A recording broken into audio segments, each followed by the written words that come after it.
Cette semaine, j'ai envie de partager avec vous comment j'essaie de donner de la hauteur au potager, comment mener ces cultures de façon verticale, plutôt qu'horizontale, pour gagner de la place, pour faire de l'ombre, pour cueillir plus facilement ces récoltes, ou tout simplement pour donner un aspect encore plus esthétique au potager, qui va prendre plus de relief encore, qui va en imposer. Alors voyons, culture après culture, les différentes solutions qui s'offrent à nous pour donner au mieux de la hauteur à notre potager.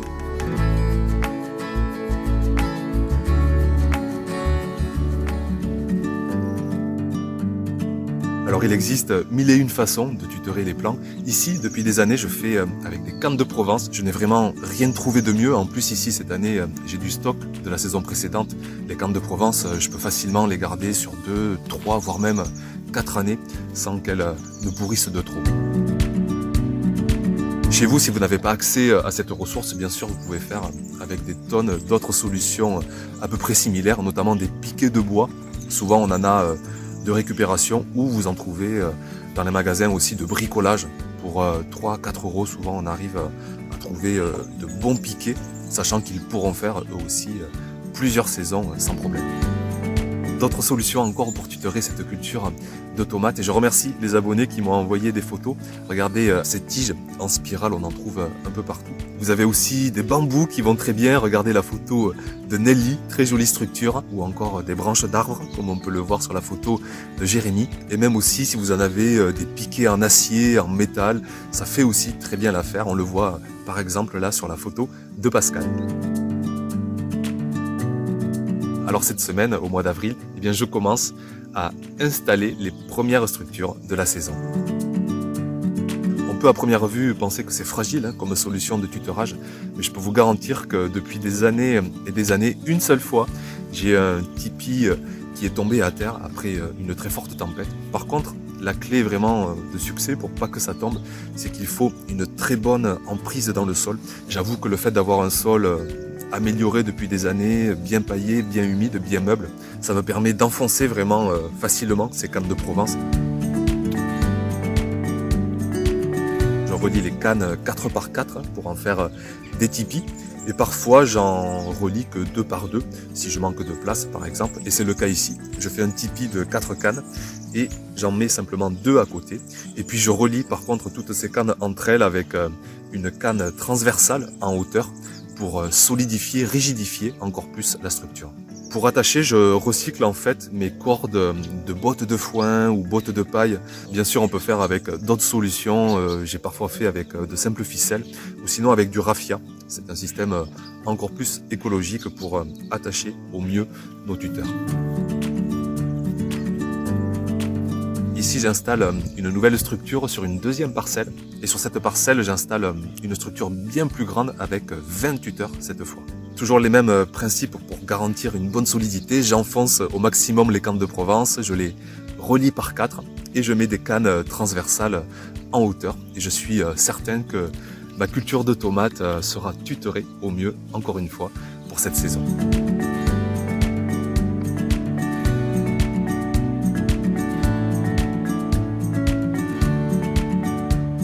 Pour la suite, on n'aura plus qu'à planter tout simplement nos plants de tomates à la base de chaque tuteur. On prendra le temps, le soin de les attacher au fur et à mesure que les plants grandissent, parce que les plants de tomates ne s'attachent pas tout seuls au tuteur, contrairement aux plants de haricots par exemple, qui eux s'attachent facilement, ou même les petits pois les mangent tout. Là, les plants de tomates, il faudra les aider en les attachant régulièrement avec des petits bouts de ficelle par exemple. Une dernière idée de tutorage pour cette culture, c'est de faire grimper ces plants le long de ficelles qu'on aura pris soin d'attacher à un support en hauteur. Alors ça peut être un piquet de bois que vous maintenez entre 2 autres piquets de bois. Ça peut être aussi tout simplement des branches d'arbres. C'est ce que je fais ici au potager avec mes oliviers. Je profite des branches pour y attacher quelques ficelles et je fais grimper quelques plants de tomates en les arroulant au fur et à mesure de leur croissance le long de cette ficelle. Regardez aussi la photo que Nicolas nous a envoyée, une structure très originale avec des tiges de métal et des ficelles pour là aussi faire grimper les plants de tomates.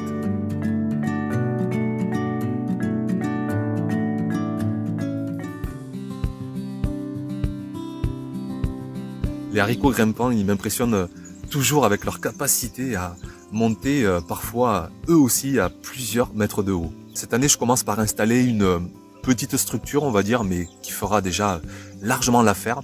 Et je mets des treillis sur le premier mètre de hauteur. Je les maintiens aussi avec mes cannes de Provence et puis je pense à replier ces extrémités qui peuvent être blessantes. D'ailleurs, je vous en remercie parce que c'est vous qui m'avez donné le conseil. C'est vrai que c'est dangereux, donc une simple pince et on prend le temps de replier le treillis pour qu'il n'y ait aucun danger.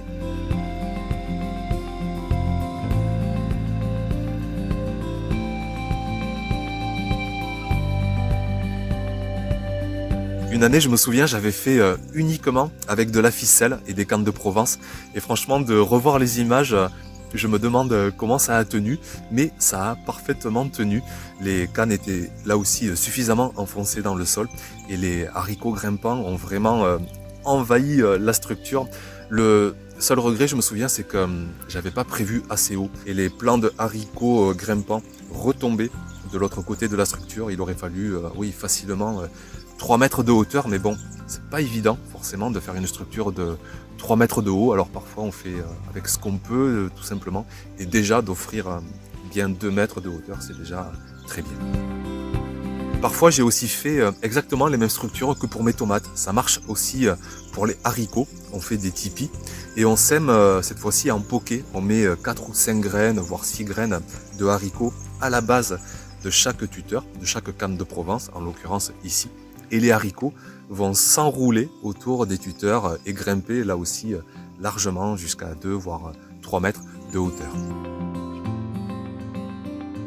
D'autres solutions aussi qui marchent très bien, l'année dernière j'avais fait grimper des haricots sur du simple grillage à poules. C'est du grillage avec des mailles assez fines et là aussi on les retient. Alors là cette fois-ci je les avais fixés sur des piquets en bois bien solides, bien rigides. Et je finis avec une photo de Jérémy qui se sert de panneaux rigides pour permettre aux haricots, encore une fois, de grimper à la folie.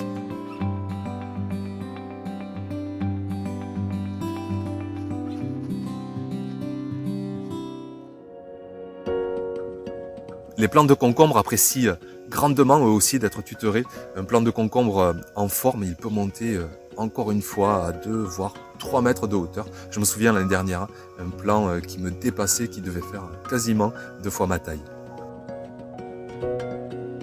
Cette année, je prépare une nouvelle structure et comme j'ai envie qu'elle soit bien rigide, bien solide, celle-ci, je me sers cette fois-ci de piquets en bois bien costaud qui mesurent 3 mètres de hauteur. Cette structure, je l'installe sur ma toute nouvelle parcelle que j'ai créée il y a à peine un mois. Et comme pour les autres structures, toujours la même clé de succès, bien enfoncer ces piquets dans le sol et j'y vais de façon assez énergique pour enfoncer au mieux ces 4 piquets dans le sol. Je relie ensuite les 4 piquets avec quelques bouts de bois de récupération, quelques vis et le tour est joué pour la structure. Pour les dimensions, je me suis collé au filet en fait que je vais maintenant y installer. C'est un filet qui est censé faire 5 mètres sur 1 mètre de largeur, mais en fait quand on l'étire, on gagne largement en dimension, donc j'arrive à l'étirer sur plus de 6 mètres presque et sur plus d'1 mètre de largeur. Ce filet, le plus important, c'est de surtout ne pas l'emmêler, donc on prend soin de le dérouler et puis de le fixer petit à petit avec des agrafes tout le long de la structure.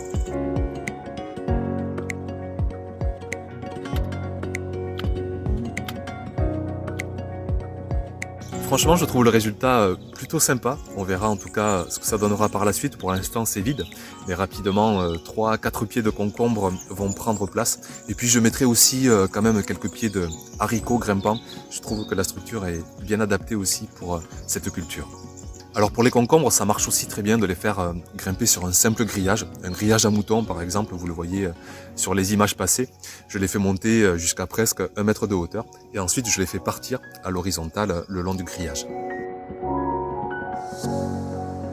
Pour finir, ils peuvent aussi très bien grimper sur des treillis en bois et c'est Florian qui nous envoie de très jolies photos. Et c'est vrai que sur ces photos, que ce soit les plants bien verts, le treillis, les fleurs aussi à la base, tout est très joli. Merci.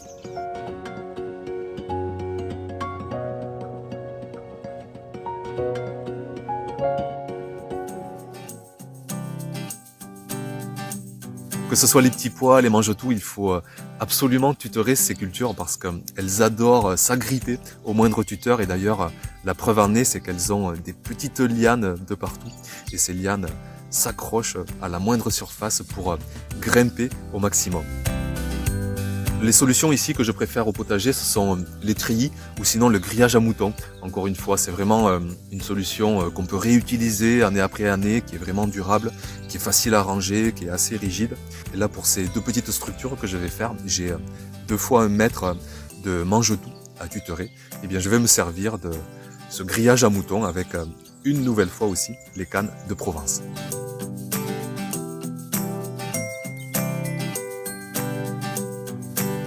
Je découpe 2 fois 1 mètre de grillage avec une simple pince parce que j'avais pas encore de petits bouts de grillage et de toute façon là aussi je pourrais les réutiliser dans les années suivantes.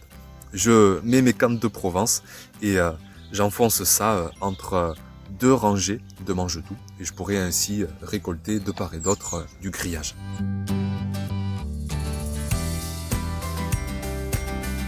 Alors ici ce sont des variétés naines, donc 1 mètre de hauteur. Ça devrait suffire, mais attention, si vous prenez des variétés grimpantes, dans ce cas-là, il faudra facilement doubler la hauteur. Donc là, il faudra prévoir peut-être des piquets plus rigides, ou en tout cas de quoi amener votre culture bien plus haut. Moi, ce que je fais souvent, c'est que je mets une structure assez rigide en bas, que ce soit des treillis, que ce soit du grillage à moutons. Et pour le 2e mètre de hauteur, je peux me servir d'un filet en nylon par exemple, ou sinon encore une fois de ficelle, comme je fais pour les haricots. Et les petits pois, les mange-tout vont s'agripper aux ficelles au fur et à mesure de leur croissance. Quelques autres solutions encore, on peut faire des tipis une nouvelle fois, comme on fait pour les tomates, comme on fait pour des haricots, comme on fait aussi pour des concombres, ça peut très bien marcher. Et ça marche aussi pour des mange-tout, pour des petits pois. Vous faites vos tipis en piquets de bois, en canne de Provence, vous enroulez de filets, de ficelles, et vos cultures de petits pois mange-tout vont y grimper très facilement dessus.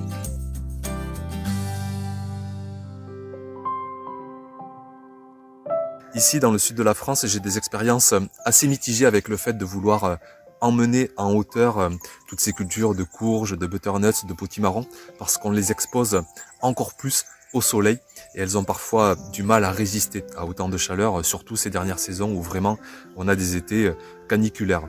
Et au contraire, de les laisser au sol, on les expose moins et surtout pour nous, pour notre sol, elles vont avec leur grand feuillage apporter de l'ombre à notre sol potager et ça c'est quand même un gros avantage. On peut faire courir les plants au milieu d'autres cultures, je pense à toutes les cultures en hauteur, les tomates, les aubergines, le maïs, le concombre, les haricots grimpants. On peut faire courir le feuillage de ces courges et vraiment ombrager au mieux notre sol, ce qui fait que cette saison encore, la grande majorité de mes cultures de courges, je les laisserai au sol. Mais quand même, il y a des variétés, c'est vrai, qui se prêtent très bien à être tutorées en hauteur. Je pense aux pommes d'or, au Jack B. Little que j'ai fait l'année dernière et qui grimpent sans aucun problème. Ce sont des petites courges, donc pas trop de poids et elles se régalent à gravir quelconque structure. Les potimarrons aussi qu'on affectionne particulièrement à la maison, qui sont d'une belle forme, plus petits, plus sucrés que la plupart des courges, vous pourrez les faire monter sans problème. Et puis si vous n'êtes pas dans des régions avec des étés trop chauds, vous pourrez sans problème tutorer l'ensemble de vos courges. Regardez les photos des abonnés, que ce soit Flo, Caroline, Vincent, plein d'idées de structures pour mener au mieux vos cultures de courges en hauteur.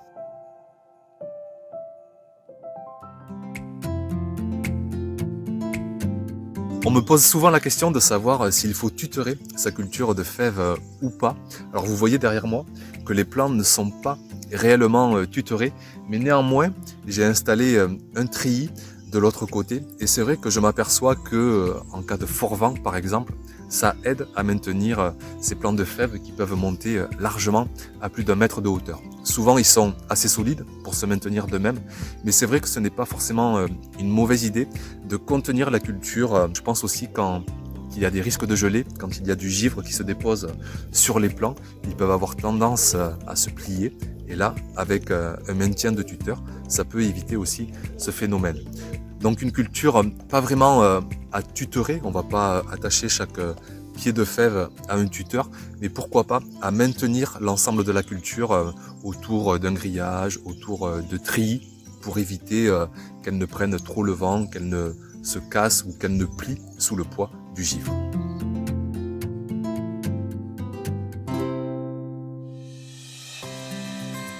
Je finis avec deux cultures qui n'ont pas besoin de structure pour donner de la hauteur à notre potager parce qu'elles montent d'elles-mêmes à plusieurs mètres de hauteur. Je pense au maïs et au tournesol.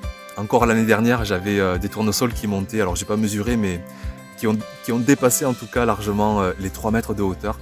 Et d'avoir ces cultures au potager, c'est là aussi plein d'avantages. Déjà, ça donne encore une fois une sacrée impression de dynamisme, de vigueur d'avoir ce potager comme ça en 3 dimensions. Et puis aussi, ça peut générer de l'ombre portée sur d'autres cultures. Si vous faites une rangée de tournesol, une rangée de maïs, ça peut aussi servir de tuteur. C'est ce que je vais faire encore cette année. Les plants de maïs pourront faire office de tuteur pour des haricots grimpants par exemple. Les tournesols aussi feront très bien l'affaire.